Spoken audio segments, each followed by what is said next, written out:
morning. Well, this morning we're going to start a series in the run-up to Easter regarding people that Jesus met during his ministry here on earth. And the first person we want to talk about today, his name was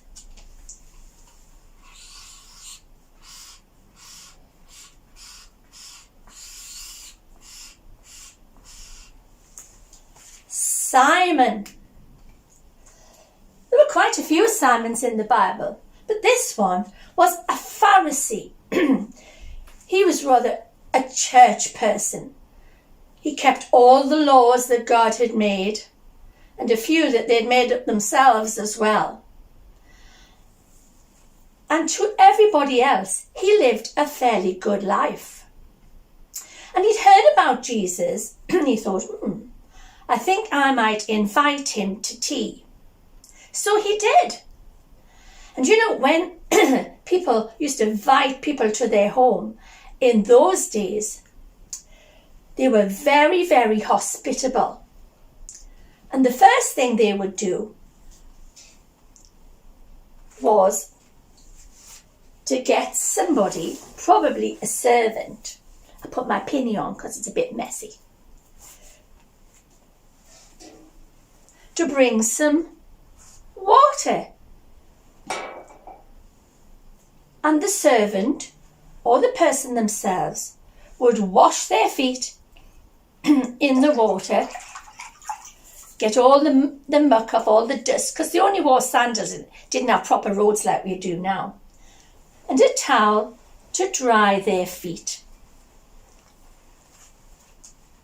And then the host would greet the guest with a kiss on the cheek.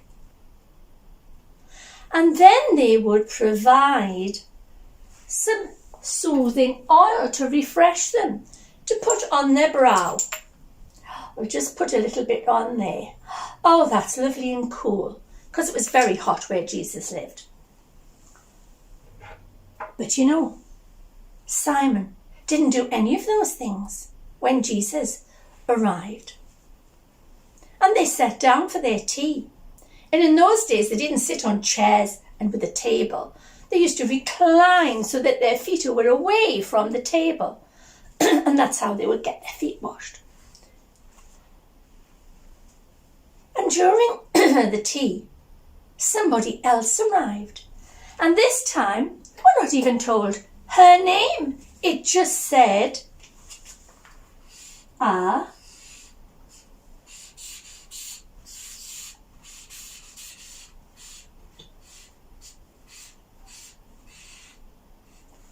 a woman. And she arrived. And Simon wanted her to, take her away, take her away.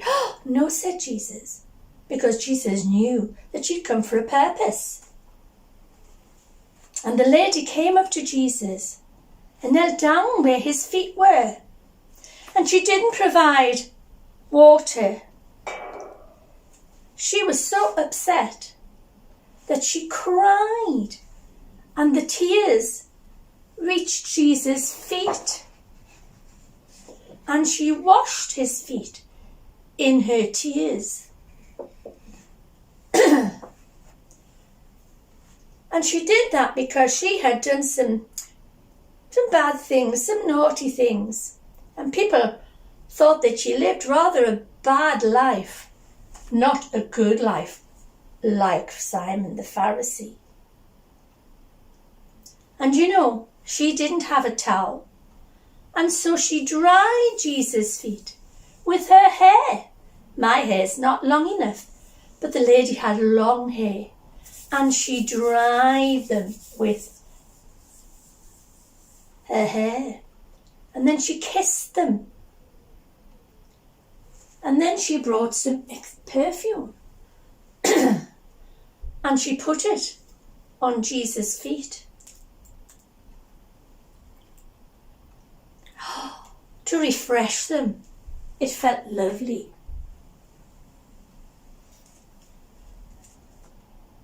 And you know, Jesus was really moved by this lady because he knew that she was really sorry for what she'd done wrong. I just want us to look at those two people and answer some questions. Let's look at Simon first. He lived what people thought was what? I'll give you some clues. Got some words here. Which one do you think is the right one? I think people thought he lived a good life. We'll just cross that off. We cross it off.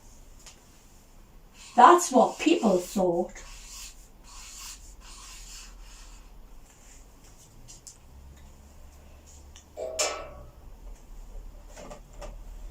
And what else did he do?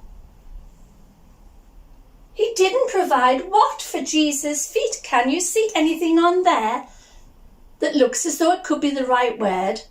I can. Can you see it? It's right down here. Water, of course. We'll cross that off. He didn't provide any water. And something else he didn't do that he should have done. He didn't greet Jesus with what? A kiss. We'll cross that off.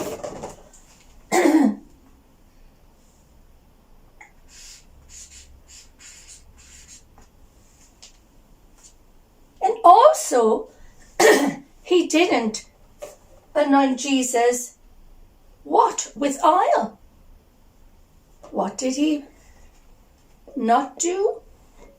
Oh, it wasn't his feet. What else was it? His head. Yes. Didn't anoint his head with oil. Now let's look at the lady. People thought she lived what kind of a life? Not a good life. Yes, a bad life. That's what people thought about her. And she didn't wash Jesus' feet with water. What did she use?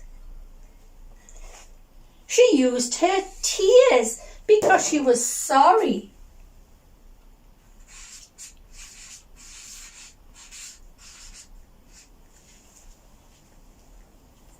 And she didn't kiss Jesus on the cheek. She kissed Jesus what? Can you see it? Yes, feet. She kissed his feet. She was very, very humble. And she anointed Jesus' feet with some special, wasn't oil. Can you see it? Yes, perfume. She anointed his feet with perfume.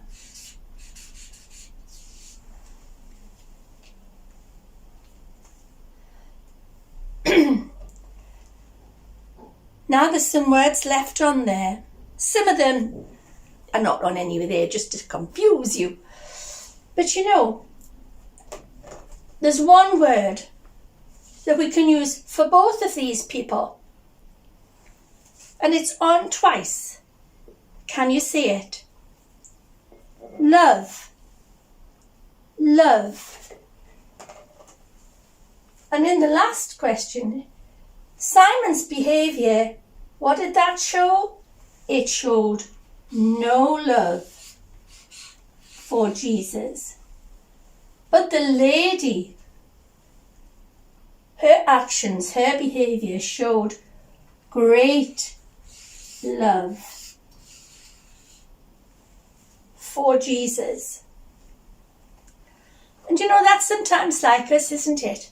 We sometimes do wrong things and sometimes we don't always mean to, but we do. And even though we might come to church and to Sunday school, you know, sometimes we can still do wrong things, like Simon. And it might look like we're very, very good and we always do the right thing. But sometimes we're more like the woman, and we do wrong things. But she had the right idea. She came to Jesus because she was sorry. And you know what Jesus said to her? Your faith has saved you. I forgive you. Go in peace. And if we bring all the wrong things that we do to Jesus, he'll say that to us if we're truly sorry. And by the end of the story, things had changed because Simon revealed that he wasn't really living a good life. He was living a bad life. And the woman showed that from now on she would no longer lead a bad life, but would live a good life. I wonder if there's something you can do for me this week. I want you to get a piece of card or paper, and I want you to draw your feet. And during the week, if you do something that Jesus wouldn't like, why don't you write it in pencil on your feet? And when it comes to the end of the week, just have a look and see how many things you've put on there. And ask Jesus to forgive you because you're sorry. And he will. And then you can rub them out. Because to Jesus, he will have forgotten. And Jesus will be able to say it to us. Your faith has saved you. I forgive you. Go in peace.